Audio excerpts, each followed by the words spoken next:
Las preguntas que querrías hacer, las respuestas que necesitas escuchar. Ahora llega la entrevista en el Círculo Rojo por Fernando Rosso.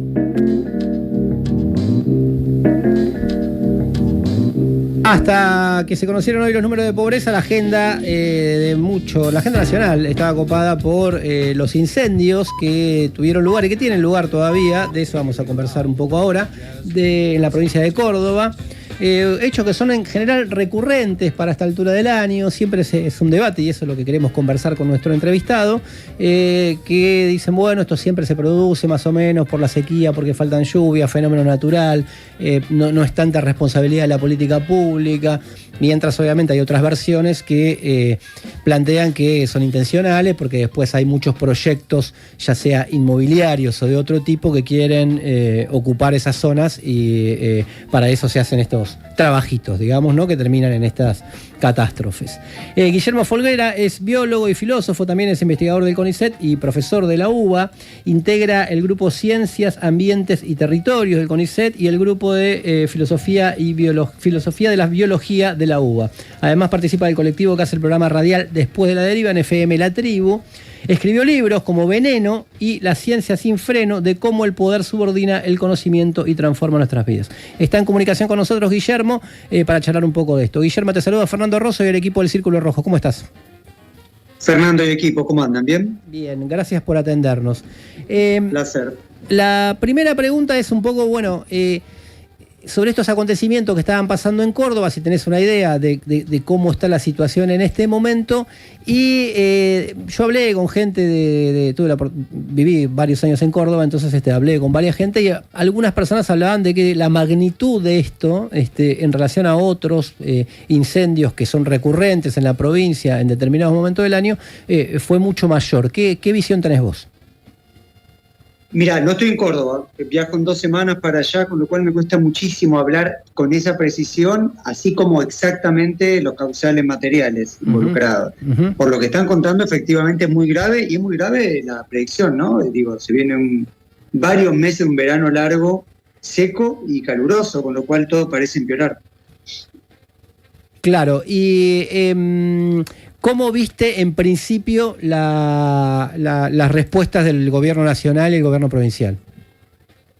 Yo hablaría de 4 causas, cuatro grupos de causas en las cuales varias involucran al gobierno nacional. Sí. Primero, como en casi todos los incendios que han ocurrido en Argentina, todo parece indicar que hay intencionalidad en gran parte de los focos de incendio.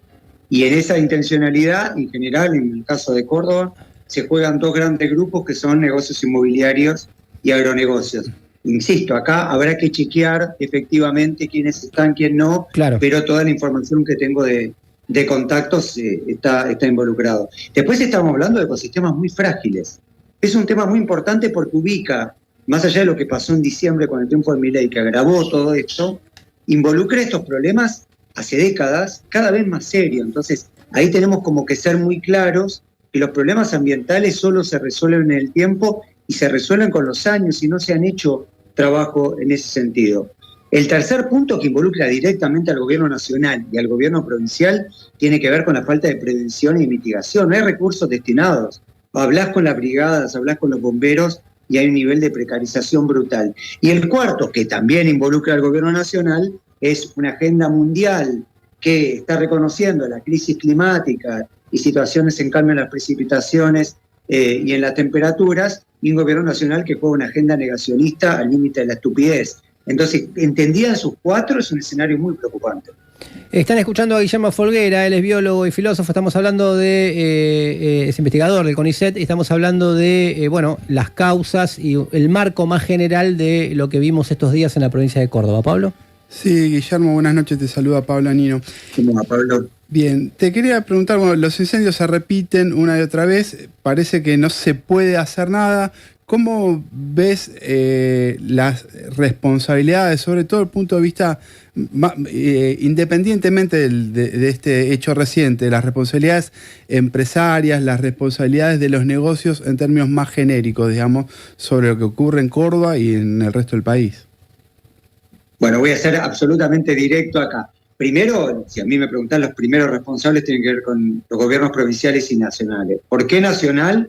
Porque tiene un montón de infraestructura que o bien elige no usar o bien no invierte. En el caso del gobierno de Milei ha hecho una militancia del equilibrio fiscal que básicamente está dando a recortarle a jubilados y en este tipo de problemas. Claro. Después los gobiernos provinciales, digo, de la reforma del 94 constitucional, cae gran parte de la responsabilidad en las provincias, el caso de los gobiernos, no solo el actual, de Córdoba, y las políticas sistemáticas de deforestación, desmonte y falta de prevención son fundamentales. Y después aparecen un montón de actores, el empresariado en un lugar fundamental. Yo recuerdo en Entre Ríos visitando una zona incendiada y me decían, bastaría con controlar a dónde fue el destino de las tierras quemadas. Digo, ¿quiénes usaron eso? Bien para negocio inmobiliario, agrícola o en el caso enterriano también ganadero. Y después otras instituciones que acá miran para abajo como que no tuvieran nada que ver y son clave, el sistema judicial.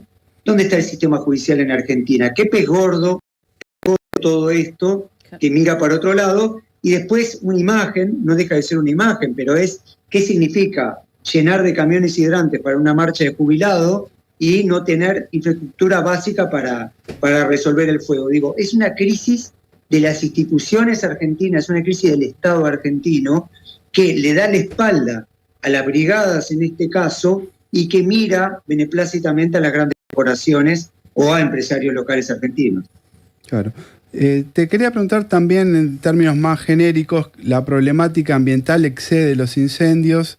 Recientemente publicaron un libro, Veneno, en coautoría con María Paula Blois, y ahí tratan la problemática de los agrotóxicos. ¿Cuáles son los principales ejes de la denuncia que hacen ahí? Ahí hablamos de agronegocios. Una tiene que ver justamente con este tipo de problema, con un problema que genera tal degradación ambiental que o bien a partir de situaciones de sequía y situaciones buscadas de incendio se propagan este tipo de incendio, o bien en época de lluvia se multiplican inundaciones. Digo, justamente uno de los ejes que estamos ahora en Balcarce, vengo de Chubut y la semana que viene voy a La Rioja, justamente reuniéndome con colectivos locales en torno a esta problemática. Pero después un montón de otras cosas que se están poniendo bajo la alfombra. Una, ustedes escuchaban hace un ratito el programa, los niveles de pobreza. Los niveles de pobreza no son ajenos a la temática, es la otra cara. Cuando hablamos de incendios y de inundaciones, la otra cara es el empobrecimiento social, son las expulsiones de comunidades a los cordones de pobreza, la degradación en las condiciones de vida, la degradación alimentaria, la concentración en propiedad y uso de la tierra, todo eso está en juego. Y después situaciones de degradación ambiental. Estoy acá recorriendo la provincia de Buenos Aires, muy fuertemente, es una candidata, ojalá me equivoque, a situaciones de multiplicación de focos de incendio, pero contaminación química por donde quiera que lo vean. Digo, estamos hablando de modelos de concentración. Y de vuelta aparece el gobierno nacional como un gobierno que no empieza todo esto, lo digo porque Adorni, creo que hoy a la mañana un poco intentaba despegarse, no empieza todo esto, pero lo multiplica. El RIGI, el régimen de incentivo a las grandes inversiones, no es más que fomentar y propiciar y multiplicar todo esto. Por eso que gran parte de la campaña, cuando intentamos manifestar y oponernos a, por ejemplo, al RIGI, decimos, ojo que cuando hablamos de pobreza y cuando hablamos de incendio estamos hablando de lo mismo. Están escuchando a Guillermo Folguera, él es biólogo, investigador del CONICET, y estamos hablando con el punto de partida de los incendios que tienen en Córdoba. Guillermo, lo que pasa en la Argentina también se ve en otros países, en otras regiones. A grandes rasgos, ¿cómo mapearías en la América Latina la relación entre negocios y problemáticas ambientales? ¿Cuáles son los núcleos, digamos, más problemáticos? Es una buena pregunta, y yo sé que este tipo de radio con vos necesita respuestas rápidas, con lo cual voy a intentar ser breve. Vos tranquilo que le damos, no hay problema. Nos tomamos el tiempo. Bueno, América Latina históricamente era un pulmón verde mundial. América Latina fue deforestada, y en el caso de Brasil o el Amazonas en general, fue muy dramático. Lo que pasa es que no fue solo Bolsonaro, el Amazonas terriblemente fue devastado. Brasil aparece obviamente entre los principales países del mundo deforestados, desmontados, y en la región, no solo Brasil, digo, si ustedes se fijan, Paraguay y el impenetrable chaqueño acompañaron ese proceso de destrucción. Eso significó varias cosas. Significó que el continente como tal ya no capte carbono, con lo cual empieza a generar grandes disturbios a nivel mundial que se agravaron, y además generaron situaciones de sequía. Si ustedes se fijan, cuando se dan los grandes incendios en el Amazonas, creo que era la época de Bolsonaro, también acompañan los procesos, primero en el Chaco del Impenetrable y después en Corrientes. Se avisó que eso iba a afectar regionalmente. En esa época se da la sequía histórica del río Paraná. Entonces, si vos me preguntás, bueno, ubicá 2 o 3 problemas, uno de los grandes problemas tiene que ver con eso. Perdiste América Latina como gran pulmón verde, como gran captor de humedad, porque es eso clave entender, digo, donde perdés al bosque nativo, al monte nativo, perdés la posibilidad de captar humedad, entonces todo se vuelve más árido, se vuelve con difíciles condiciones de vida. El segundo punto tiene que ver con que todo ese proceso fue acompañado de grandes proyectos de lo que llamamos extractivismo, que a veces son explotación de hidrocarburos, a veces megaminería, a veces agronegocios, a veces offshore fracking, pero en términos generales tenés grandes proyectos contaminantes, que es esto, que todo lo que está bajo la esfera del RIGI. Y esto que tiene que ver con desmonte y deforestación y con contaminación, viene acompañado por pobreza. Y pobreza es malas condiciones de vida, expulsión de comunidades, aumentan los cordones de pobreza, por ejemplo, en las grandes ciudades. Entonces tenés Argentina arriba del 90% en Villa Miseria, en grandes cordones urbanos, y principalmente migran hacia Villa Miseria. Digo, y mirá las 3 mapas, ¿no? Deforestación de monte, contaminación química y pobreza en América Latina como el continente más desigual. Están escuchando a Guillermo Folguera, él es biólogo, investigador del CONICET, y partimos de hablar un poco de Córdoba y tratar de analizar las causas macro, no solo en la Argentina, sino en América Latina, sobre los problemas ambientales que terminan en este tipo de eventos. ¿Pablo? Sí, otra para que respondas en 2 segundos de radio. Hace poco, hace ya 3 años creo, 4 años, escribiste un libro donde analizás la relación entre la vida cotidiana, las ciencias y las tecnologías. ¿Cómo es esa relación en este mundo actual? Bueno, es otra gran pregunta, y la ciencia como tal la entendemos en 400, 500 años, la ciencia moderna. Digo. Nos encantan los griegos, nos encanta el Renacimiento, pero en general se toma el origen de la ciencia en el siglo XVII. Con lo cual mucho de la historia de la ciencia tiene que ver con la historia del capitalismo. Empiezo porque ahora voy a decir otra cosa, pero es cierto que la ciencia moderna tuvo mucho que ver con el capitalismo, con las grandes urbes, con la tecnología. Ahora, yo en particular en los análisis, cuando intento detenerme, me centro en los últimos 50 años del país. ¿Por qué? Porque vos tenés a esa idea de ciencia moderna y capitalista, la aparición de las dictaduras latinoamericanas de la década del 70 y la mano del neoliberalismo. Y vos ahí, tanto, digo, no solo en Argentina, sino por ejemplo en Chile Pinochet con los Chicago Boys, hace poquito Caputo nombró como segundo suyo a un ex Chicago Boy. Sí, chileno. Aparece un neoliberalismo que entre las cosas que hace es transformar a cada institución estatal en un gran kiosco, en un gran negocio, también a la ciencia. Entonces, y como un gran negocio, ¿qué tiene que hacer? Bueno, tiene que buscar sus recursos. Entonces vos ahí ves que la ciencia se abarata, se acortan las carreras, como por ejemplo se discute ahora, tenés que salir a buscar sus recursos, y aparecen unos años después, durante el gobierno de Carlos Saúl Menem, cambios institucionales que buscan acelerar eso.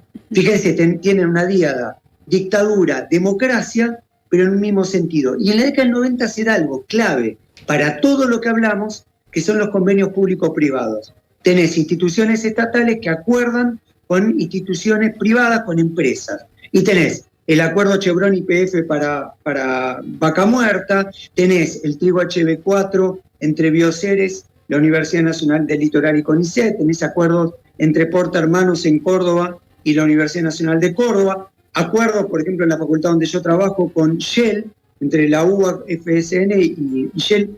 Fíjense, mencioné instituciones que quiero, que trabajo, que voy a hacer cursos, pero en todos los casos que generan convenios. Y ahí uno pierde de vista el trigo HB4, el fracking, ¿a quién favorece? Claro. El discurso oficial es a todos, ¿no?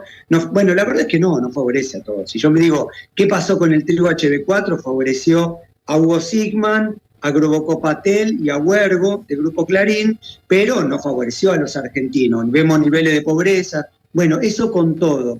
Eso veo en la ciencia y eso veo como desafío para desmarcarse también de la agenda de Milei. Necesitamos tener nuestra propia agenda. Si ustedes se fijan, Milei no cuestionó eso. ¿Por qué no lo cuestionó? Porque es propio de la agenda neoliberal. Necesitamos una agenda propia, una agenda que verdaderamente mire a la naturaleza y sobre todo el bienestar de las comunidades. Escuchaban a Guillermo Folguera, él es biólogo, investigador del CONICET. Queríamos conversar un poco de tomarlo más globalmente, el tema más inmediato, más urgente de lo que está sucediendo en Córdoba, pero también en qué contexto, y bueno, como bien explicaba, cómo tiene todo relación, no solamente es un problema ambiental solo, ¿no? Sino que es un problema económico, social, cómo está vinculado con la pobreza y un problema mucho más global que da para charlar, obviamente, mucho más. Guillermo, gracias por este contacto con el Círculo Rojo. A ustedes, enorme abrazo, gracias por el programa que hacen. Un fuerte abrazo. Abrazo, seguimos hasta las 12.